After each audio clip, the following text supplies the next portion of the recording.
Dear my students, గతంలో TET డిఎస్సిలో అడిగినటువంటి ప్రశ్నలను జోడించి నూతన సిలబస్ ఆధారంగా ప్రతి అధ్యాయంలో మనం ముఖ్యమైన ప్రశ్నలు తీసుకొని మీకు ఈ వీడియో నుండి మీకు యూట్యూబ్ ద్వారా ఫ్రీగా అందించడం జరుగుతుంది.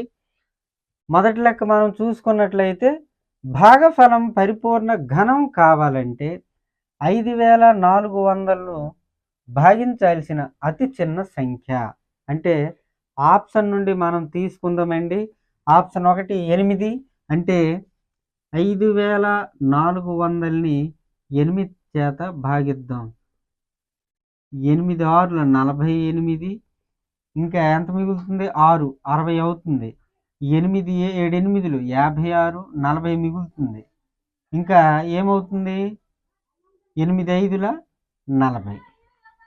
ఈ 675 అనేది ఘన సంఖ్య కాదు, అలాగే వర్గ సంఖ్య కూడా కాదు. కావున ఆప్షన్ 1 రాంగ్ ఆన్సర్ అవుతుంది.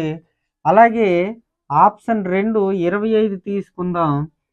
5400ని 25 చేత భాగించినట్లయితే 5 5లు 25, 5 10ల 50, ఇంకా 4 మిగులుతుంది.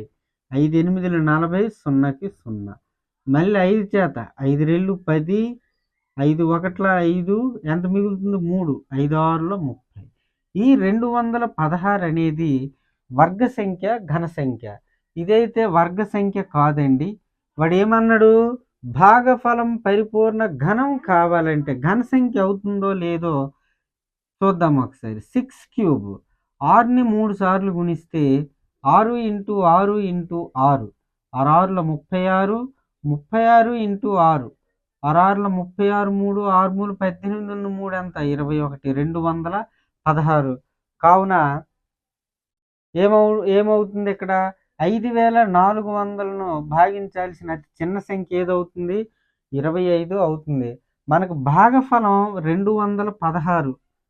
అంతే కదండి. భాగఫలం పరిపూర్ణ ఘనం కావాలంటే అన్నాడు. 216 పరిపూర్ణ ఘనమే అవుతుంది కదండి. 6 క్యూబ్ 6ని 3 సార్లు గుణిస్తే 216. కావున ఆప్షన్ 2 రైట్ ఆన్సర్ అవుతుంది. అలాగే రెండో ప్రశ్న, ఒక స్తూపం యొక్క ఘన పరిమాణం 325 సెంటీమీటర్ క్యూబ్ అయితే అర్థం 5 సెంటీమీటర్లు అయితే ఎత్తు సెంటీమీటర్లో తెలపమన్నాడు. మనకి ఇక్కడ స్తూపం యొక్క ఘన పరిమాణం, ఈ ఫార్ములాస్ ముఖ్యంగా మనకు రావాలండి. ఫార్ములాస్ మనకు వచ్చినట్లయితే ఈజీగా చేయగలం. అయితే స్తూపం యొక్క ఘన పరిమాణం ఏమవుతుందండి? πr²h. πr²h. ఈ స్తూపం యొక్క ఘన పరిమాణానికి సూత్రం ఏంటంటే πr²h. కానీ లెక్క ప్రకారం మనకు స్తూపం యొక్క ఘన పరిమాణం 325 సెంటీమీటర్ క్యూబ్ ఇచ్చాడు. అంటే యువతల పై ఈ రెండు పోతాయి. అలాగే ఇక్కడ భూ వ్యాసార్థం 5 సెంటీమీటర్లు. ఇదేనండి ఆర్. అంటే r² అంటే ఎంత? 5². 5² అంటే ఎంత అండి? 25. 25 హెచ్. ఎత్తు కనుక్కోమన్నాడు కదా. H = 325 centimeter cube. ఈజీగా ఉంటుందండి. హెచ్ మనకు కావాలి కనుక ఈ మామూలు ప్రాసెస్. ఏమవుతుంది? 25. 25 1లు 25, 7 మిగులుతుంది. 25 3ల 75. అంటే హెచ్ ఎత్తు = 13 సెంటీమీటర్లు. ఆప్షన్ 3 రైట్ ఆన్సర్ అవుతుంది. మూడో ప్రశ్న చూసుకున్నట్లయితే 32⁸ ప్లస్ 16⁸ 81 ×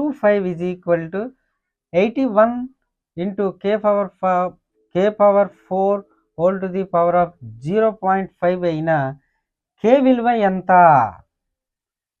ఇంతకుముందు ప్రశ్న డిఎస్సిలో ఒకసారి అడిగాడండి. చాలా సింపుల్గా ఒకసారి చూద్దాం. 32, ఈ 32ని మనం ఏ విధంగా రాసుకోవచ్చండి? 2⁵ అవుతుంది. 2ని 5 సార్లు గుణిస్తే మనకి 32 వస్తుంది. హోల్ పవర్ 0.8 ప్లస్ 16ని ఏ విధంగా రాసుకోవచ్చు? 2 power of 4 whole to the power of 0.25 is equal to 81. 81ని మనం ఏ విధంగా రాసుకుంటాం? 3 పవర్ ఆఫ్ 4 3 పవర్ 4 3ని 4 సార్లు గుణిస్తే 81 k power 4 whole to the power of 0.5. సింపుల్గా చూడండి, 2 పవర్ ఆఫ్ 5 8 40 గుణించాలి. 5 8 40 అంటే పాయింట్ ఒక స్థానం తర్వాత కనుక 0 పోతుంది, మనకు 2 పవర్ 4 వస్తుంది. 2 పవర్ 4 అంటే 2ని 4 సార్లు గుణిస్తే 16 ప్లస్ ఇక్కడ చూడండి 4 25 ఎంత అండి? 100 కదా. 100 పాయింట్ 2 స్థానాల తర్వాత ఉంది కనుక ఇక్కడికి వస్తుంది. అంటే ఏమవుతుంది? 2 పవర్ 1 అవుతుంది. 2 పవర్ 1 అంటే 2ని ఒకసారి గుణిస్తే 2 అంతే కదా. ఈజ్ ఈక్వల్ టు దీన్ని కూడా డివైడ్ చేద్దాం. 3 పవర్ 4 ఇంటూ 0.5 4 5 20 పాయింట్ ఒక స్థానం తర్వాత కనుక పోతుంది అంటే అప్పుడు ఏమవుతుంది? 3 స్క్వేర్ అవుతుంది. రాద్దాం, 3 స్క్వేర్ అవుతుంది. అలాగే k పవర్ 4 5 20 కదా, పాయింట్ ఒక స్థానం తర్వాత కనుక పోతే ఏమవుతుంది? k పవర్ ఆఫ్ ఏమవుతుందండి? 4 5 అంటే k పవర్ స్క్వేర్ అవుతుంది, k స్క్వేర్ అవుతుంది. k పవర్ 4 5 20 కదండి, 4 5 20 0 పోతుంది కనుక k స్క్వేర్ అవుతుంది. గమనిద్దాం, 16 ప్లస్ 2 ఎంత? 18. 3 స్క్వేర్ అంటే ఎంత? 9 k స్క్వేర్. ఏమడిగాడండి? k విలువ మనకు అడిగాడు కనుక ఏమవుతుంది? 9 స్క్వేర్ ఈజ్ ఈక్వల్ టు 18. అంటే మీకు అర్థం అవ్వాలని ఇలా తిప్పి రాశానండి. 9 1 9 2 అయితే మనకు k విలువ ఏమవుతుంది? Square root of 2. కానీ మనకు ఆప్షన్లో ఇగోండి k is equal to plus or minus 2. ఇదే మనకు వచ్చినటువంటి ఆన్సర్. చూసుకోండి, ఆప్షన్ 3 రైట్ ఆన్సర్ అవుతుంది. 4వ ప్రశ్న, 5:3 మరియు m:9లు అనుపాతంలో ఉంటే అన్నాడు. అనుపాతంలో ఉంటే మనకు ఫార్ములా ఏంటండి? అంత్యముల లబ్ధము ఈజ్ ఈక్వల్ టు మధ్యముల లబ్ధము. ఈ చివర్లండి, అంత్యములు అంటే అంత్యం అంటే చివర, మధ్యములు అని అంటే మధ్యలో ఉన్నటువంటి. అయితే ఇప్పుడు అనుపాతంలో ఉండాలి అని అంటే మనకు సూత్రం ఏంటి? అంత్యముల లబ్ధము 5 9 45. అయితే ఇక్కడ m విలువ కావాలి కనుక ముందు దీన్ని రాద్దాం 3 into m is equal to 5 into 9. ఇది మామూలు ప్రాసెస్ అండి, తెలిసిందే. 5 ఇంటూ 9/3 3 3 అంటే 5 3 ఎంత? 15. m విలువ 15 అంతే. ఒక స్టేషనరీ కిట్ను 250 రూపాయలకి అమ్మితే, 5వ ప్రశ్న, ఒక స్టేషనరీ కిట్ను 250 రూపాయలకి అమ్మితే 50 రూపాయలు లాభం వచ్చింది. అయితే లాభ శాతం ఎంత? అయితే ఇక్కడ ఎంత కొన్నడో మనకు తెలియదు, గమనించాలి. ఒక స్టేషనరీ కిట్ను 250 రూపాయలకి అమ్మితే లాభం 50 రూపాయలు వచ్చిందండి. 250 రూపాయలకి అమ్మితే లాభం ఎంత వచ్చింది? 50 రూపాయలు లాభం వచ్చింది. అంటే ఇక్కడ కొన్న వెల ఎంత అవుతుందండి? కొన్న వెల అప్పుడు 200 అవుతుంది. 200 రూపాయలు కొని 250 రూపాయలకి అమ్మాడండి. మరి లాభం ఎంత వస్తుంది? 50 కదా. ఓకే, లాభం 50 వచ్చింది కనుక మనకి ఇక్కడ లాభ శాతం అడిగాడు. లాభ శాతానికి సూత్రం తెలియాలి అంతే. లాభ శాతం ఈజ్ ఈక్వల్ టు లాభము బై కొన్న వెల ఇంటూ 100. లాభం ఎంత వచ్చింది మనకి ఇక్కడ? 50. కొన్న వెల 200 ఇంటూ 100. 2 సున్నాలకి 2 సున్నాలు 2 25లు అంటే పర్సెంటేజ్ ఎంత వచ్చిందండి? 25% వచ్చింది.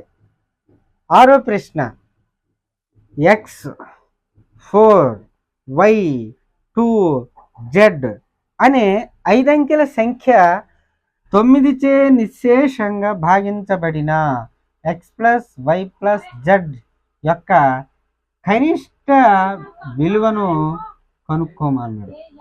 ఆరో ప్రశ్న, X4Y2Z అనే 5 అంకెల సంఖ్య 9చే నిశ్శేషంగా భాగించబడిన X+Y+Z యొక్క కనిష్ట విలువను మనం కనుక్కోమన్నాడు.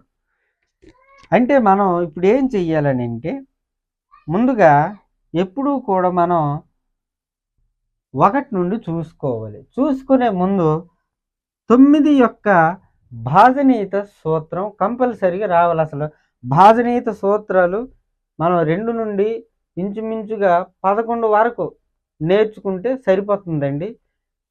అయితే 9 యొక్క భాజనీయత సూత్రం ఏంటంటే, ఒక సంఖ్య అంకమూలం 9 అయినట్లయితే అది ఖచ్చితంగా 9చే నిశ్శేషంగా భాగించబడును. అర్థమవుతుందండి? ఒక సంఖ్య అంకమూలం 9 అయితే అది కంపల్సరిగా అది ఖచ్చితంగా 9చే నిశ్శేషంగా భాగించబడుతుంది. ఒకసారి చూద్దాం. ఈ X ప్లేస్లో 1 వేద్దాం, 4. అలాగే Y ప్లేస్లో 1 వేద్దాం, 2. Z ప్లేస్లో 1 వేసాం. చూద్దాం ఒకసారి, సరి చూద్దాం. కలపండి. 5 + 1 6, 6 2 8, 8 1 ఎంత? 9. 9 + 0 = 9. అంటే కలిపితే మనకి ఎంత వచ్చింది? 9. ఈ 9నే మనం అంకమూలం అని అంటాం. ఈ 9ని 9 చేత భాగిస్తే 9 1ల 9 భాగింపబడుతుంది కదండి.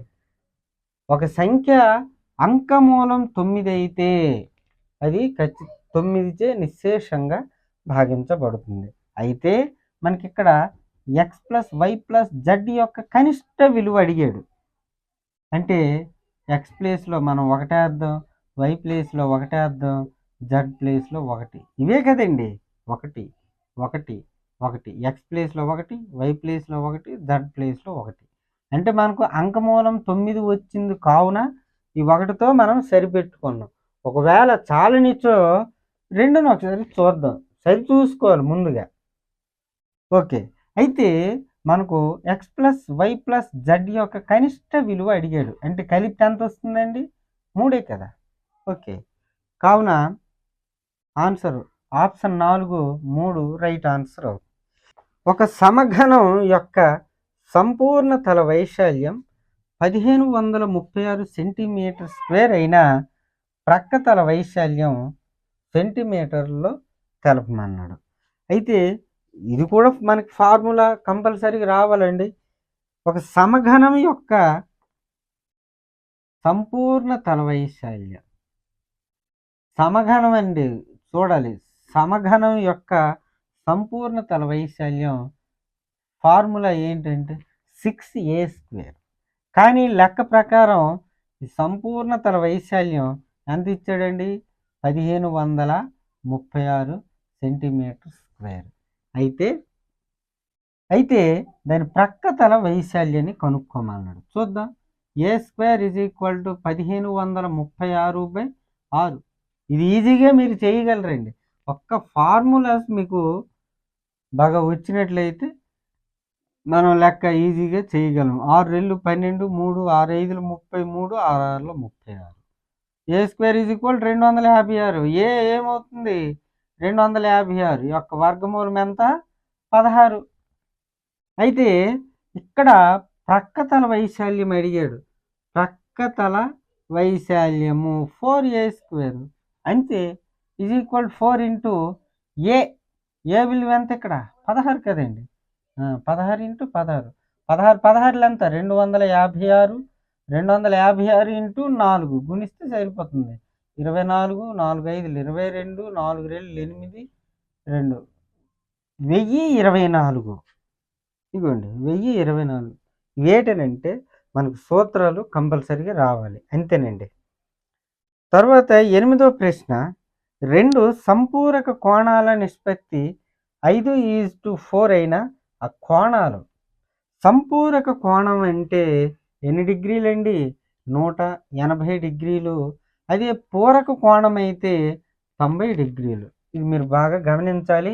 ప్రతి టెట్ డిఎస్సిలో మనకు కంపల్సరీగా అడిగే ఛాన్స్ ఎక్కువ ఉందండి. సంపూరక కోణాల నిష్పత్తి 5:4 అన్నాడు. కలిపితే ఎంత అండి? 5 + 4 9 అవుతుంది కదా. అంటే 5/9. ఈ రెండు కలిపితే ఎంత? 9. 5/9 ఇంటూ సంపూరక కోణం అన్నాడు కదండి, అంటే 180 డిగ్రీలు. అంతేనా? 9/20 180. 5/20 ఎంత? 100 డిగ్రీలు. అలాగే 4/9 సింపులేనండి. 4/9 ఇంటూ 180 డిగ్రీలు. 9/20 24 ఎంత? 80. అంటే మనకు ఆ కోణాలు ఏవండి? 100 డిగ్రీలును 80 డిగ్రీలు. అంతేనండి. 9వ ప్రశ్న మనం చాలాసార్లు చెప్పుకున్నామండి. మధ్యగతానికి సంబంధించి, అలాగే సగటుకి సంబంధించి, బాహుళకానికి సంబంధించి సాంఖ్యక శాస్త్రం నుండి ప్రతి టెట్ డిఎస్సిలో కంపల్సరిగా మనకు సగటు అడగవచ్చు, లేదా మధ్యగతం అడగవచ్చు, లేదా బాహుళకం. మూడిటి నుండి కంపల్సరీ మనకు 2 లేదా 3 ప్రశ్నలు గ్యారంటీ. సరే, నేర్చుకుందాం. అయితే మధ్యగతాన్ని మనం కనుగొనేటప్పుడు ఇచ్చినటువంటి దత్తాంశాన్ని మనం ఆరోహణ క్రమంలో కానీ లేదా అవరోహణ క్రమంలో కానీ కంపల్సరీగా రాయాలి. అయితే ఇచ్చినటువంటి దత్తాంశాన్ని ముందు మనం ఏదో ఒకటి ఆరోహణ క్రమంలో రాద్దాం. ఆరోహణ క్రమం చిన్నది నుండి పెద్దది చూడండి. 1 మనకు కనబడుతుంది, దాని తర్వాత 1, దాని తర్వాత 0. మనం 0 ఎక్కడైనా వేసుకోవచ్చు. 1 తర్వాత మనకు చిన్న సంఖ్య ఏది? 0 కదండి. 0 1 ఎలాగైనా రాసుకోవచ్చు, మన ఇష్టమే. తర్వాత 2 ఎన్ని ఉన్నాయి? 2 అంతేనా? 2 తర్వాత 3 2 ఉన్నాయి, 3 2 ఉన్నాయి. తర్వాత 4 1 ఉంది, 5 1 ఉంది, 6 1 ఉంది. 4 5 6 అంతే కదా. 3 4 5 6 7 8 9 10. 5 1 2 3 4 5 6 7 8 9 10. ఓకే. అయితే ఇక్కడ మధ్యగతం కనుక్కోమన్నాడండి. మధ్యగతం ఏమవుతుంది? 2 + 3/2 అంటే ఎంత? 5/2. 5ని 2 చే భాగిస్తే ఏమొస్తుంది? 2 2 4 ప్లస్ ఏమవుతుంది? 1 మిగులుతుంది. 2 5 10. అంటే వీటి యొక్క మధ్యగతం ఏమవుతుంది? 2.5 అవుతుంది. 10వ ప్రశ్న మనకి ఇక్కడ ఏ విలువ ఇచ్చాడండి, అలాగే బి విలువ ఇచ్చాడు, సి విలువ ఇచ్చాడు. అయితే A minus of B minus C విలువను కనుక్కోమన్నాడు. ఇది చాలా వెరీ మోస్ట్ ఇంపార్టెంట్ అండి. మనకు ప్రతి డిఎస్సిలో ఇటువంటి మోడల్ లెక్క మనకు అడగడం జరుగుతుంది, కావున గమనించాలి. ఈ విధంగా ఉన్నప్పుడు మనం సింపుల్గా ఏం చెయ్యాలని అంటే బి మైనస్ సి కదండి, దీన్ని ముందు మనం కనుక్కోవాలి. B minus C. అయితే ఇక్కడ బి విలువ ఇచ్చాడు, అలాగే మైనస్ సి అంటే ఇక్కడ ఈ గుర్తులన్నీ మారుతాయి. ఓకేనా? ఇదేమవుతుంది? ప్లస్ అవుతుంది, ఇది మైనస్ అవుతుంది, ఇది ప్లస్ అవుతుంది. ఓకేనండి? అప్పుడు బి మైనస్ సి కదా. ఒకసారి చూద్దాం. 6x² ప్లస్ 2x² ఏమవుతుంది? 8x² అవుతుంది. ప్లస్ 4y², ఇక్కడ ప్లస్ 4y² ఏమవుతుంది? Plus 8y². తర్వాత plus 6xy minus 4xy plus 2xy. ఓకేనా? ఇది b మైనస్ c యొక్క విలువ. దీని ముందు మైనస్ ఉంది కనుక ఇక్కడ అన్ని గుర్తులు మారుతాయి. ఇవి మీరు గమనించాలి. అయితే ఇప్పుడు మనకి ఇక్కడ ఏ విలువ చూడండి, 4x² కదా. ఈ రెండు ఒకసారి చూద్దాం. ప్లస్ 4x² మైనస్ 8x² ఏమవుతుంది? Minus 4x².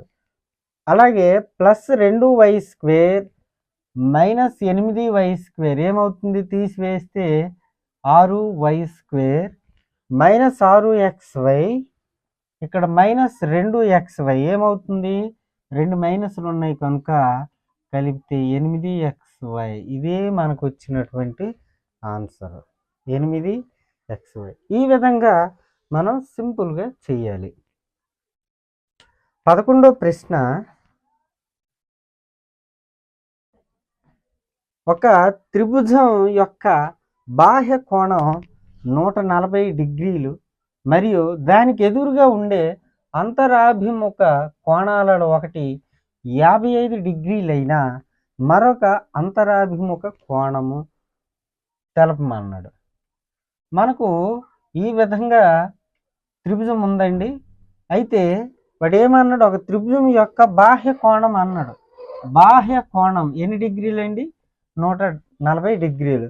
దానికి ఎదురుగా ఉండే అంతరాభిముఖ కోణం, అంతరం అంటే లోపలండి, ఎన్ని డిగ్రీలు ఇచ్చాడు ఇక్కడ? 55 డిగ్రీలు. అయితే మరొక అంతరాభిముఖ కోణాన్ని కనుక్కోమన్నాడు. ఈ విధంగా అడిగినప్పుడు మనం 140 నుండి 55 డిగ్రీలని తీసివేస్తే మనకు ఏమొస్తుందండి? ఇంకొక కోణం 85 డిగ్రీలు వస్తుంది. అంతేనండి, సింపుల్గా ఈజీగా మనం ఆ విధంగా చేయొచ్చు.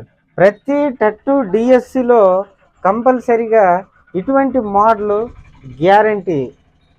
తర్వాత 15 మీటర్ల పొడవు గల నిచ్చెన, ఇది కూడా మోస్ట్ వెరీ వెరీ ఇంపార్టెంట్ అండి.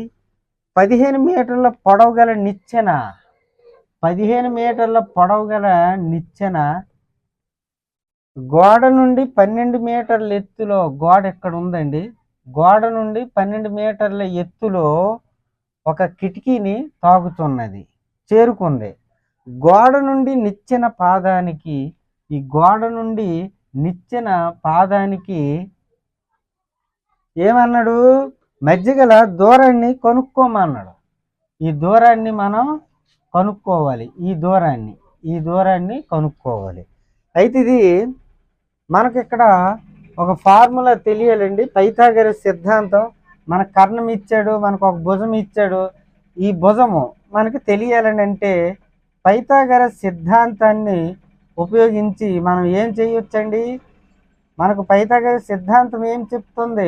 కర్ణం స్క్వేర్ ఈజ్ ఈక్వల్ టు భుజము స్క్వేర్ ప్లస్ భుజము స్క్వేర్. కర్ణం ఎంత ఇచ్చాడు? 15 స్క్వేర్, కర్ణం 15. ఈ రెండిట్లో మనకు ఒక భుజం తెలుసండి, అంటే స్క్వేర్ అవుతుంది, భుజము స్క్వేర్. మనకి ఈ భుజం కావాలంటే ఏం చెయ్యాలి? అప్పుడు ఏమవుతుంది? భుజము square is equal to 15 square అంటే 225, 12 స్క్వేర్ అంటే 144. తీసివేస్తే ఎంత? 81. భుజం కావాలి కనుక ఏమవుతుంది? Square root of 81. 81 యొక్క వర్గమూలం 9. ఇదేనండి ఏమన్నాడు? నిచ్చెన పాదానికి మధ్య గల దూరాన్ని కనుక్కోమన్నాడు. 13వ ప్రశ్న, రాధ 2 సెకండ్లలో 1.1/4 మీటర్ల దూరం నడుస్తుంది. ఆమె అదే వేగముతో 10 నిమిషాల్లో నడిచే దూరం మీటర్లలో తెలపమన్నాడు. సింపుల్గా మనం ఏ విధంగా చేద్దామని అంటే, ఏకవస్తు మార్గంలోకి మనం కన్వర్ట్ చేసినట్లయితే ఏకవస్తు మార్గం ద్వారా దీన్ని ఏ విధంగా చేస్తాం? రాధ 2 సెకండ్లలో 1.1/4 మీటర్ల దూరం నడుస్తుంది. అయితే ఇక్కడ మనకు మిశ్రమ భిన్నం కనుక దీన్ని మనం అపక్రమ భిన్నంలోకి మనం మార్చుకోవాలి. 4 1 4 ప్లస్ 1 5/4 మీటర్ల దూరం. ఆమె అదే వేగంతో 10 నిమిషాల్లో నడిచే దూరం. మనకి అక్కడ సెకండ్లు ఇచ్చాడు కనుక ఈ నిమిషాలని కూడా మనం సెకండ్లోకి మనం మార్చుకోవాలి. ఏ విధంగా? నిమిషానికి 60 సెకండ్లు అయితే 10 నిమిషాల్లో మనకి ఏమవుతుంది? 10 నిమిషాలకి ఎంత అవుతుంది?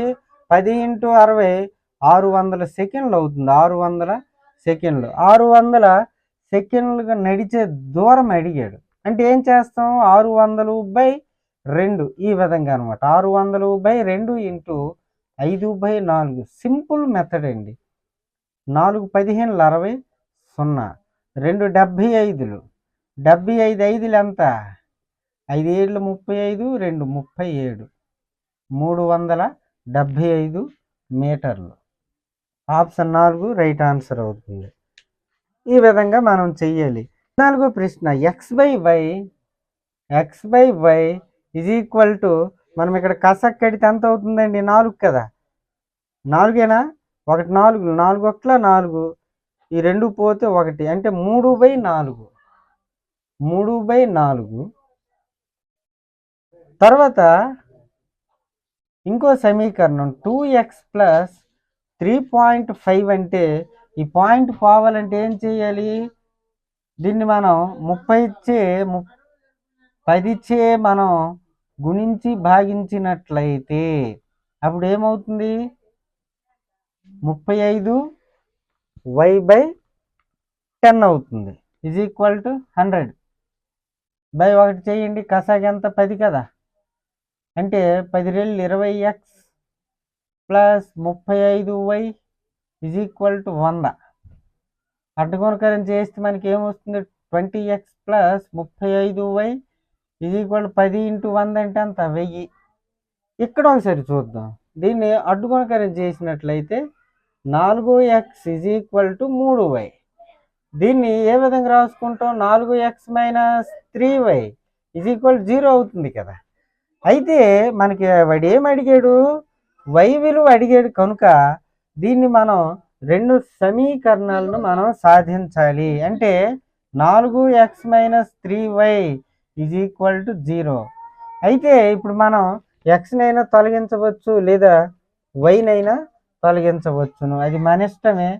అయితే ఇప్పుడు వైనే తొలగించాలి అని అనుకున్నాం అనుకోండి, లేదా ఎక్స్నే తొలగించాలి అని అనుకున్నప్పుడు ఇప్పుడు ఈ సమీకరణాన్ని సింపుల్గా చేద్దాం. మనకు వై విలువ కావాలి కనుక ఎక్స్ని ఏం చేద్దాం? ఈ సమీకరణాన్ని ఈ 4 చేత, ఈ సమీకరణాన్ని 20 చేత గుణించినట్లయితే గుణించండి.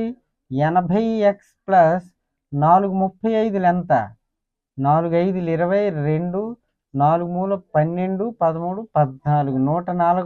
140y = 4000. అలాగే 24 ఎంత? 80x - 23 ఎంత? 60y = 0. ఈ 2 పోవాలంటే ఏం చేయాలి? మనం తీసివేయాలి. తీసివేస్తే గుర్తులు మారతాయి. ఇక్కడ మైనస్, ఈ 2 పోతాయి. ప్లస్ 144y + 6y ఎంత? 200. y = ఎంత? 4000. ఈ 2 సున్నాలకి ఈ 2 సున్నాలు పోయి, ఓకేనా? 2 20,000 అంటే మనకు y విలువే అడిగాడు కనుక y = ఎంత? 20. y = ఎంత? 20. ఆప్షన్ 1 రైట్ ఆన్సర్ అవుతుంది. అలాగే 15వ ప్రశ్న చాలా సింపుల్ అండి. ఇది వరకు ఇంతకుముందు మనకు డిఎస్సిలో, తెలంగాణ డిఎస్సిలో అడగడం జరిగింది ప్రశ్న. చూడండి, a - b × a + b అంటే మనకు తెలుసు కదండి, a² - b² దాని formula, plus b - c × b + c, b² - c² plus c - a × c + a, c² - a² a² b² ఈ 2 పోతే ఎంత మిగిలిందండి? 0. అదేనండి ఆన్సర్.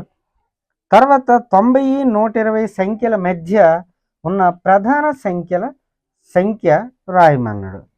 90 120 మధ్య ప్రధాన సంఖ్యలు మొత్తం ఎన్ని ఉన్నాయో రాయమన్నాడు.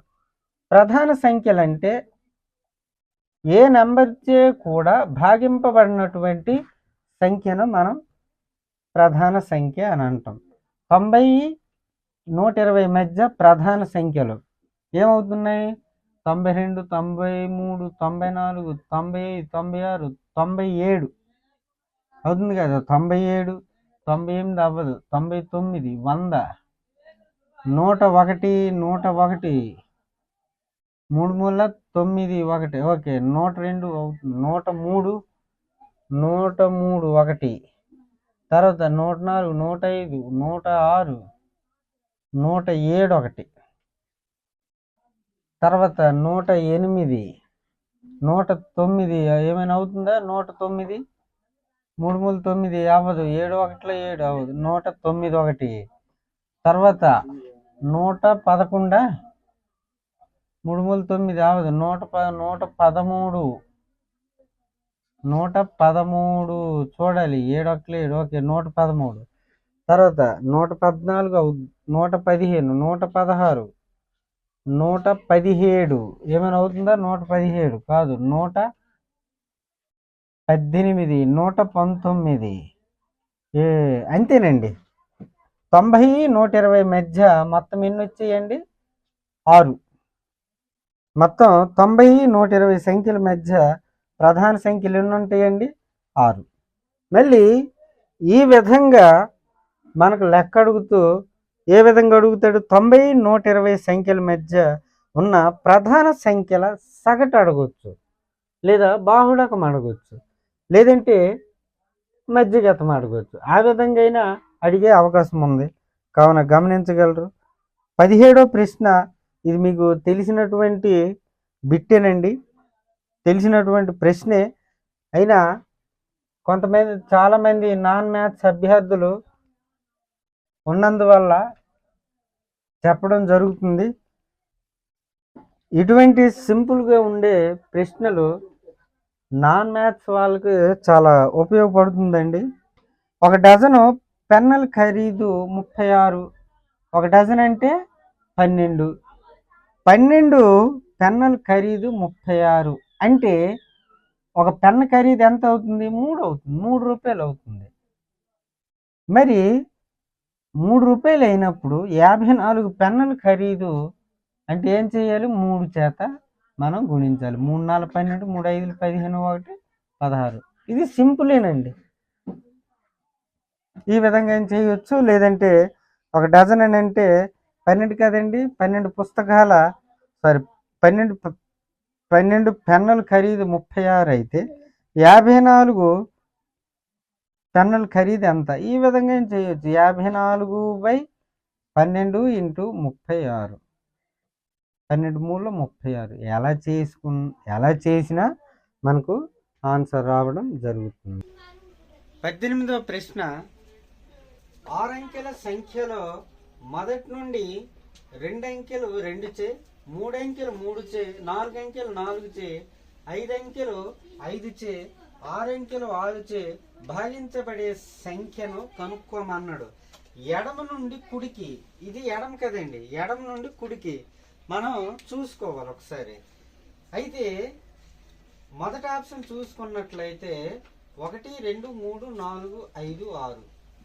ఒకసారి సైడ్ చూద్దాం. 2 అంకెలు 2 చే, ఎడమ నుండి కుడికి మొదటి 2 అంకెలు చూడండి, మొదటి 2 అంకెలు 2 చే భాగింపబడుతుందా లేదా? అయితే 2 యొక్క భాజనీయత సూత్రం మనం ఏంటంటే, 1ల స్థానంలోని 0 కానీ 2 కానీ 4 కానీ 6 కానీ 8 కానీ ఉన్నట్లయితే అది ఖచ్చితంగా 2 చే నిశ్శేషంగా భాగించబడుతుంది. మొదటి 2 స్థానాలు చూడండి, 1ల స్థానంలో 1 ఉంది, 2 ఉంది కనుక అది 2 చేత భాగింపబడుతుంది. 3 అంకెలు 3 చే, ఈ 3 అంకెలు తీసుకుంటాం, 3 చే భాగింపబడుతుందా లేదా? ఇంతకు 3 యొక్క భాజనీయత సూత్రం ఏంటంటే, ఒక సంఖ్య అంకమూలం 3 కానీ 6 కానీ 9 కానీ అయినట్లయితే అది ఖచ్చితంగా 3 చే నిశ్శేషంగా భాగింపబడుతుంది. మొదటి 3 కలపండి, 1 2 ఎంత? 3 అవుతుంది. 3 + 3 ఎంత? 6. కావున ఇది 3 చేత కూడా భాగింపబడుతుంది. 4 అంకెలు 4 చే, 4 అంకెలు 4 చే. ఇంతకు 4 యొక్క భాజనీయత సూత్రం ఏంటంటే, ఒక సంఖ్యలోని చివరి 2 స్థానాలు ఆ 4చే భాగించినట్లయితే, చూడండి 4 అంకెల్ని తీసుకున్నాం, ఈ చివరి 2 స్థానాలు 4 చేత భాగింపబడుతుందా? లేదు. కావున మొదటి ఆప్షన్ రాంగ్. అలాగే రెండో ఆప్షన్ ఒకసారి చూసుకుందాం. మొదటి 2 స్థానాలు, మొదటి 2 అంకెలు 2 చేత పోతుంది. అలాగే మొదటి 3 అంకెలు 3 చేత, 3 4 ఎంత 7, 7 1 ఎంత 8, 8 అనేది ఆ 3 చేత భాగింపబడదు కనుక ఇది రాంగ్ ఆన్సర్. తర్వాత మూడో ఆప్షన్ ఒకసారి చూద్దాం. మొదటి 2 అంకెలు 2 చేత పోతుంది. మొదటి 3, 2 4 ఎంత 8 + 1 9, ఇది 3 చేత కూడా పోతుంది. తర్వాత 4 అంకెలు చూద్దాం ఒకసారి. చివరి 2 స్థానాలు అంటే 4 యొక్క భాజనీయత సూత్రం ఏంటంటే, చివరి 2 స్థానాలు 4 చేత భాగించినట్లయితే అది 4 యొక్క భాజనీయత సూత్రం అవుతుంది. చివరి 2 స్థానాలు 24 కనుక 4 6 24 పోతుంది కదా. కనుక ఇంకోసారి చూద్దాం. 5 అంకెలు 5 చే ఇంకో 5 అంకెలు. ఇంతకు 5 యొక్క భాజనీయత సూత్రం ఏంటంటే, 1ల స్థానంలో 5 కానీ 0 కానీ ఉన్నట్లయితే అది ఖచ్చితంగా 5 చే నిశ్శేషంగా భాగింపబడుతుంది. ఓకేనా? ఓకే, ఇది రైటే. నెక్స్ట్ 6 అంకెలు 6 చే అన్నాడు. మొత్తం వీటన్నిటిని చూడాలి.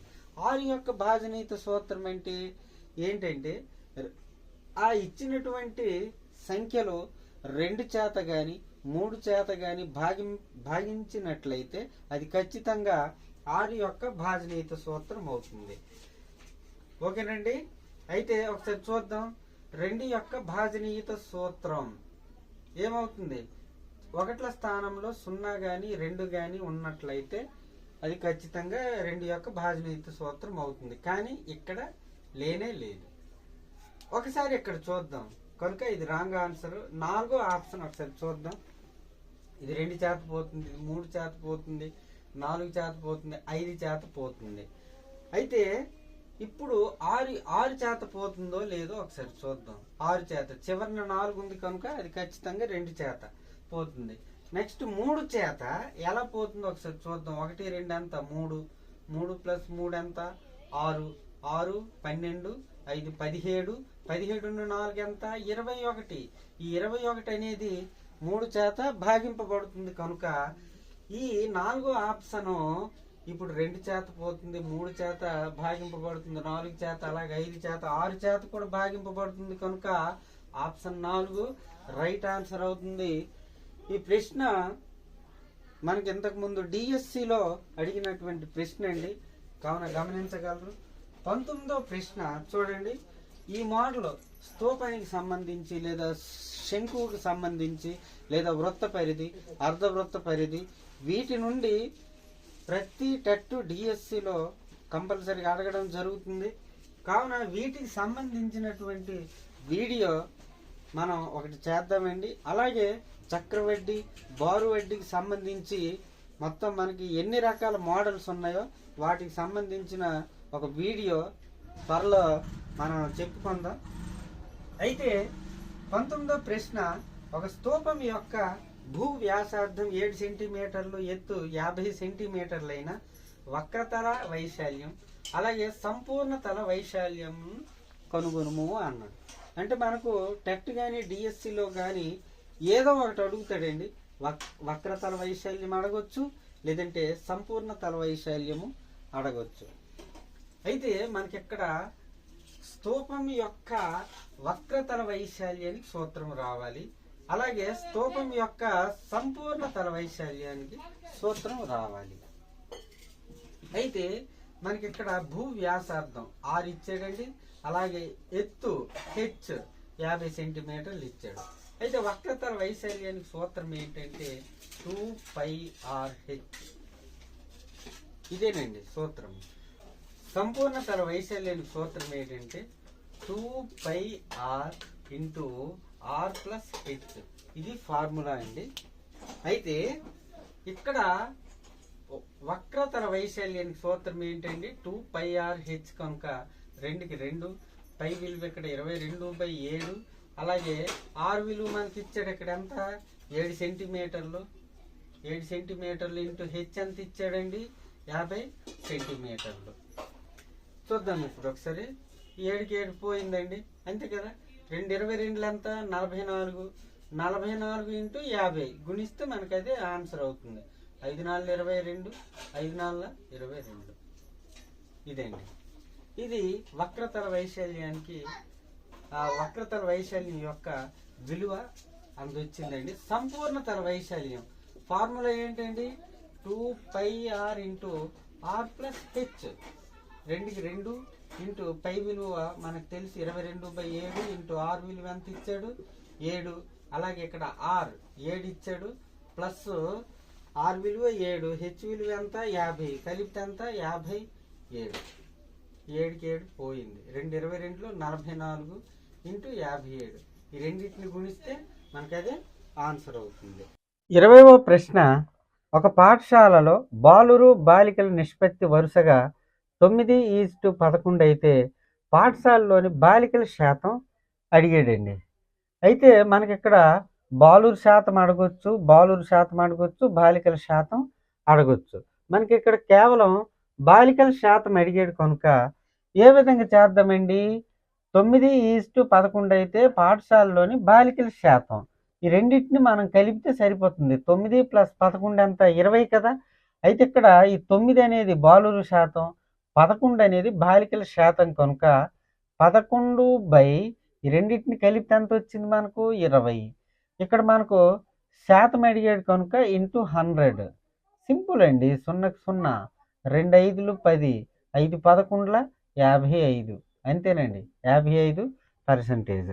అలాగే 21వ ప్రశ్న, పటం నుండి కోణం ఎక్స్ను కనుక్కోమన్నాడు.